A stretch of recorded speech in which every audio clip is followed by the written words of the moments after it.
ကျွန်တော်မိတ်ဆွေနော်တနင်္ဂနွေသားသမီးများအားလုံးနော်စိတ်ချမ်းသာရင်ကိုယ်ချမ်းသာရင်နဲ့ပြည့်စုံပြေဝကြပါသည်လို့ကျွန်တော်အနေနဲ့ဒီနေရာကနေပြီးတော့စုမှုကောင်းများတောင်းပေးလိုက်ပါလိမ့်မယ်နော်ကျွန်တော်တို့ဒီနေ့မှာ29ရက်17လ2025ခုနှစ်ကနေပြီးတော့9ရက်12လ2025ခုနှစ်နော်တပတ်တာကာလမှာတွေ့ကြုံရမယ်တနင်္ဂနွေသားသမီးတွေရဲ့ကံစားတာကိုကျွန်တော်အနေနဲ့တွက်ချက်ပြီးတော့ကံကြမ္မာနမိတ်ကိုဟောကြားပေးမှာဖြစ်ပါတယ်ဒီဟောကြားမှုအစီအစဉ်လေးမစတင်ခင်နော်ကျွန်တော်ရဲ့ဒီနေ့ပညာနော်ကျွန်တော်ကိုတင်ကြားပေးခဲ့တဲ့ကျွန်တော်ရဲ့ကျေးဇူးရှင်တင်ဆရာကြီးဖြစ်တဲ့ဆရာကြီးဦးကန်တို့ကိုဒီနေရာနေပြီးတော့ကျွန်တော်ကလက်ဆယ်ပြားထိမှမွေးဝဏီဝနာမိရိုသေစွာနဲ့ရှ िख ိုးကြော့ခြင်းပါတယ်ဗျာနော်ဟောကြားမှုအစီအစဉ်လေးမစတင်ခင်ကျွန်တော်ရဲ့မိတ်ဆွေလေးကိုကျွန်တော်ကနေပြီးတော့ဒီကနေပြီးတော့မေတ္တာလက်ဆောင်အနေနဲ့နော်စကားလေးတစ်ခုပြောကြားပေးခြင်းပါတယ်အဲ့ဒါဘာလဲဆိုလို့ရှိရင်တော့အရှိရေးမှာအစင်မပြေတဲ့လူတွေအရှိရေးနဲ့ပတ်သက်ပြီးတော့အစားအရာစိတ်ပူပန်တော့ကရောက်နေရတဲ့လူတွေအတွက်ပေါ့နော်အဲ့ဒါဒီအတွက်ကျွန်တော်ကိုယ်တိုင်စီရင်ပြီးတော့လှုပ်ဆောင်ပေးထားတဲ့နော်လှုပ်ဆောင်ပေးထားတဲ့နော်ပူတာကျုပ်အစီရင်ပေါ့နော်ပူတာကျုပ်အစီရင်လို့ခေါ်ပါမယ်ဒီမှာတော့ဒါပူတာကျုပ်ကျိုးဖြစ်ပါတယ်နော်ဒီကျိုးနဲ့ပတ်သက်ပြီးတော့စောင့်ထားမယ်ဆိုလို့ရှိရင်ပူတာကြီးကံနဲ့ပတ်သက်ပြီးတော့အထူးသဖြင့်ကောင်းမွန်လာတာကိုတွေ့ရပါလိမ့်မယ်နော်ချစ်သူရေးသားကိစ္စတွေအစင်မပြေတာတွေနော်ဒါမျိုးတွေအတွက်ဆိုလို့ရှိရင်တော့တော်လေးကောင်းတာကိုတွေ့ရပါလိမ့်မယ်နော်နောက်တစ်ခုကတော့ကျွန်တော်ရဲ့တန်ဖိုးတွေထောင်ကိုမန်းမုတ်ပြီးတော့ရရှိထားတာဖျောင်းနိုင်ဖြစ်ပါတယ်ဒီဖျောင်းနိုင်ပေါ့နော်တန်ဖိုးတွေထောင်ရွတ်ဆိုပြီးတော့ကျွန်တော်ဒိဋ္ဌာန်နေထားတဲ့ဖျောင်းနိုင်ဖြစ်ပါတယ်ဒီဖျောင်းနိုင်ကိုစောင့်ထားမယ်ဆိုလို့ရှိရင်တော့လက်လာဘအရာမှာတော်တော်လေးတော့ကောင်းတာကိုတွေ့ရလိမ့်မယ်လက်လာဘမှာတော့တော်တော်လေးလက်လာဘပွင့်လန်းတာကိုဒါမျိုးလေးတွေတွေ့ရလိမ့်မယ်ဒါနှစ်ခုအနေနဲ့ကျွန်တော်မိတ်ဆက်ပေးတာဖြစ်ပါတယ်ဒါကတော့ကျွန်တော်လိုက်ကတော့နော်မလေးရှားနိုင်ငံထဲမှာရှိတဲ့လူတွေဆိုလို့ရှိရင်တော့တော်တော်များများပေးဆောင်ပေးပါမယ်เนาะအခြားနိုင်ငံတွေမှာရှိတဲ့လူတွေဆိုလို့ရှိရင်တော့เนาะတဆင့်เนาะဒီမလေးရှားနိုင်ငံကနေပြီးတော့တဆင့်နေယူဆောင်လို့ရလို့ရှိရင်တော့ကျွန်တော်ပို့ပေးမယ်เนาะအခက်အခဲလေးတော့ရှိတယ်ပေါ့เนาะဟုတ်ပါပြီကျွန်တော်တို့ post address အစီအစဉ်လေးစလိုက်အောင်ပေါ့เนาะ29ရက်17လ2025ခုနှစ်ကနေပြီးတော့9ရက်12လ9ရက်12လ2025ခုနှစ်တပတ်တာမှာတွေ့ကြုံရမယ်တနင်္ဂနွေသားသမီးတွေရဲ့ကာတာတာကိုကျွန်တော်အနေနဲ့ကဏ္ဍတစ်ခုချင်းစီကိုတွက်ချက်ပြီးတော့ကံကြမ္မာနမိတ်ကိုဟောကြားပေးမှာဖြစ်ပါတယ်ပထမဆုံးအနေနဲ့တနင်္ဂနွေသားသမီးတွေရဲ့အလုတ်ကံအနေစတင်ပြီးတော့ဟောကြားပေးခြင်းပါတယ်နော်အလုတ်ကံနဲ့ဆိုလို့ရှိရင်တော့ဒီကာလမှာတော်တော်လေးအလုတ်ကံဖွင့်လန်းနေနော်တိုးတက်လာတာအလုတ်ကံဖွင့်လန်းနဲ့ပတ်သက်ပြီးတော့နော်တရင်ကောင်းကြရတာယာရုတိုးတာယာရုတစ်တွေလောက်ကံရယာရုတိုးလုပ်ငန်းတိုးတွေနော်ဒါမျိုးလေးတွေတွေ့ကြုံရတဲ့အချိန်ကာလမျိုးဖြစ်ပါတယ်နော်ကံအလုတ်ကံဖွင့်လန်းနဲ့ပတ်သက်ပြီးတော့ကံသာတာလေးအတော်လေးကောင်းနေတာကိုတွေ့ရတယ်ကျွန်တော်တို့ဘာလေးဖြစ်မလဲဆိုလို့ရှိရင်တော့ဒီကာလမှာပေါ့ကံခွင်လန်းနဲ့ပတ်သက်ပြီးတော့အလုတ်ကံနဲ့ပတ်သက်ပြီးတော့တော်လေးကောင်းတယ်ဒါပေမဲ့ကိုလုပ်နေတဲ့လုပ်ငန်းမှာနော်စိတ်ပြက်ထားတို့နော်အလုတ်ကိုစိတ်မဝင်စားတာတို့ဒါမျိုးလေးတွေဖြစ်တတ်တယ်ပေါ့နော်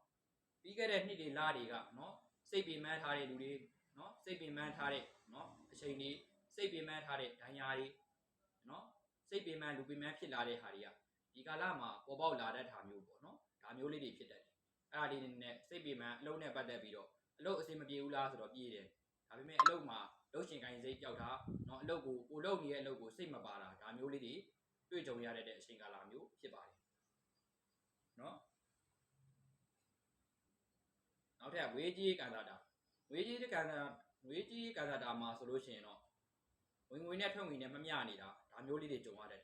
เนาะငွေကြီးနဲ့ပတ်သက်ပြီးတော့เนาะပေးရတဲ့အရာတွေများနေတာကိုရတဲ့လာတာနဲ့ကိုရတဲ့ဝင်ငွေနဲ့เนาะဒါမျိုးလေးတွေမမျှတာဒါမျိုးလေးတွေတွေ့ရတယ်နော်ငွေကြီးနဲ့ပတ်သက်ပြီးတော့နော်ငွေနဲ့ထွက်ငွေနဲ့မမျှနေတာဒါမျိုးလေးတွေတွေ့ရတတ်တယ်နောက်တစ်ခုကငွေကြီးနဲ့ပတ်သက်ပြီးတော့ကိုကနေပြီးတော့ပဲတာဝန်ယူဖြည့်ရှင်းပေးနေရတာနော်ကိုကနေပြီးတော့ပဲတစ်ဖက်သားရဲ့နော်အကူအညီလိုတာတွေတစ်ဖက်သားရဲ့လိုအပ်ချက်တွေကိုကိုကနေပြီးတော့ငွေကြီးနဲ့ပတ်သက်ပြီးတော့ဖြည့်ရှင်းပေးနေရတာဒါမျိုးလေးတွေကြုံတတ်တဲ့အချိန်ကာလမျိုးဖြစ်ပါတယ်ငွေကြီးနဲ့ပတ်သက်ပြီးတော့ဟောကိုကနေပြီးတော့တာဝန်ယူဖြည့်ရှင်းပေးရတာเนาะအကိုကြာလေးတွေများနေတာဒါမျိုးလေးတွေတွေ့ရတယ်เนาะကျမ်းမာရေးအနေနဲ့ဆိုလို့ရှိရင်တော့အထူးသဖြင့်အစားတောင်မှားတတ်တာမျိုးတွေเนาะခြေစစ်လက်စစ်တွေပါတယ်เนาะနာကျင်ကြိုက်ခဲတာမျိုးတွေဒါမျိုးလေးတွေကြုံရတဲ့အချိန်ကာလမျိုးဖြစ်ပါတယ်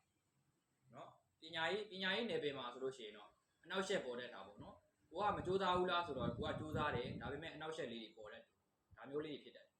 နော်ပညာရေးနဲ့ပတ်သက်ပြီးတော့ကျွန်တော်တို့ဘာသာရေးလုပ်ငန်းလေးတွေမှာအဋိဌာန်တွေဝင်နေတယ်အဋိဌာန်တွေနော်ပတိတွေစိတ်နေတယ်ဒါမျိုးဒီလိုမျိုးတွေတွေ့ဆိုလို့ရှိရင်တော့အဖြက်ကလေးတွေဝင်တတ်တာပေါ့နော်ဖျားတရားလုံးချင်းစိတ်တွေပျောက်တာနော်အဋိဌာန်ဝင်ကျင်တဲ့စိတ်ကလေးတွေပျောက်တာဒါမျိုးလေးတွေဖြစ်တတ်တယ်အိမ်တော်ရဲ့ရှေ့မှာဆိုလို့ရှိရင်တော့အထူးတလဲကောင်းမွန်ပါတယ်လို့ကျွန်တော်အနေနဲ့ပြောပြချင်ပါတယ်ဘာဖြစ်လို့လဲဆိုတော့ဒီကာလမှာအိမ်တော်ရဲ့ရှေ့နဲ့ပတ်သက်ပြီးတော့နော်ကိုရင်တော့ကရောက်နေတဲ့လူစိတ်တော့ခရောက်နေတဲ့ဒါမျိုးလေးတွေအဆင်ပြေတတ်တယ်နော်နောက်တစ်ခုကဘာလဲဆိုလို့ရှိရင်အရှိအဆင်ပြေတယ်နော်ကိုယ့်ရဲ့ရှိသူနဲ့ကိုယ့်ရဲ့ဂျားထဲမှာနော်တန်တရားလေးတွေဝင်တာနော်ယုံကြည်စိတ်ကလေးတွေမရှိတာနော်တစ်ဖက်အိမ်တော်တွေများအတွက်ဆိုလို့ရှိရင်လေဟိုနော်ကိုယ့်ရဲ့အိမ်တော်တွေကနော်ပြောရဲ့စကားတွေ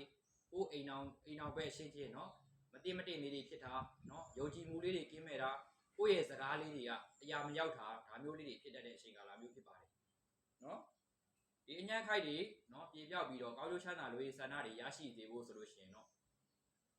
စီးရဲနွမ်းပါတဲ့သူတွေနော်ဒါမှမဟုတ်လို့ရှိရင်ကျွန်တော်တို့ဖျားမှာပေါ့နော်စီးရဲနွမ်းပါတဲ့သူတွေမရှိဘူးကိုထဲမှာကိုနားလေးမှာနော်သူအရောက်ပေါက်နေတဲ့နေရာမျိုးတွေဆိုလို့ရှိရင်တော့မြတ်စွာဘုရားမှာပေါ့နော်ရေတန်မှုခုနှစ်ဘူးနော်ကတ်လူပြီးတော့ဆူတောင်းမှာရေနဲ့ပတ်သက်ပြီးတော့ထူတန်းပေးပါနော်ဘုရားเจ้าနေပါတွေသွားတယ်ဘုန်းเจ้าနေနဲ့နီးတဲ့နေရာတွေဆိုလို့ရှိရင်လည်းနော်ရေကုသိုလ်ဒါနလုပ်ပေးပါလို့ကျွန်တော်အနေနဲ့ပြောကြားပေးခြင်းနဲ့ဖြစ်ပါတယ်နော်အယောင်အနေနဲ့ဆိုလို့ရှိရင်တော့အပြာရောင်တို့မိခိုးရောင်တို့ဒါမျိုးလေးတွေကောင်းပါတယ်နော်နောက်တစ်ခုကဘာလဲဆိုလို့ရှိရင်တော့ဒီကနန်းရှက်ကနန်းတွေကိုအာသနာပါတယ်ဆိုတဲ့လူတွေတော့ဒီကနန်းတို့၆ကနန်းတို့နဲ့ပတ်သက်တဲ့နော်ဒီနာလေးထိုးပြပါနာလေးကန်ဆန်းပြပါလို့ကျွန်တော်အနေနဲ့ပြောပေးခြင်းပါတယ်နော်အားလုံးပဲကျွန်တော်မိတ်ဆွေနော်တနင်္ဂနွေသားသမီးများနော်ဒီနေ့29ရက်17လ2025ခုနှစ်ကနေပြီးတော့နောက်လာမယ့်2000နဲ့မှ12လပိုင်းဒီဇင်ဘာလ12လပိုင်း9ရက်နေ့အထိเนาะကံကြမ္မာနမိတ်ကိုကျွန်တော်အနေနဲ့ဟောကြားပေးခြင်းဖြစ်ပါတယ်เนาะဒီတစ်ပတ်တာမှာလည်းเนาะအကောင်းဆုံးဆိုတဲ့အရာတွေရရှိပါသည်ဝင်ငွေလက်လာပါမြင်မဲ့တို့အတွက်ကြီးပွားကြပါသည်လို့ပြောကြားပေးရင်းနဲ့ကျွန်တော်တွေရဲ့ဒီတိုက်ကိုရန်နာခွင့်ပြုပေးပါခင်ဗျာเนาะအားလုံးပဲစိတ်ချမ်းသာရေးကိုကြမ်းပါရင်နဲ့ပြည့်စုံပြည့်ဝကြပါ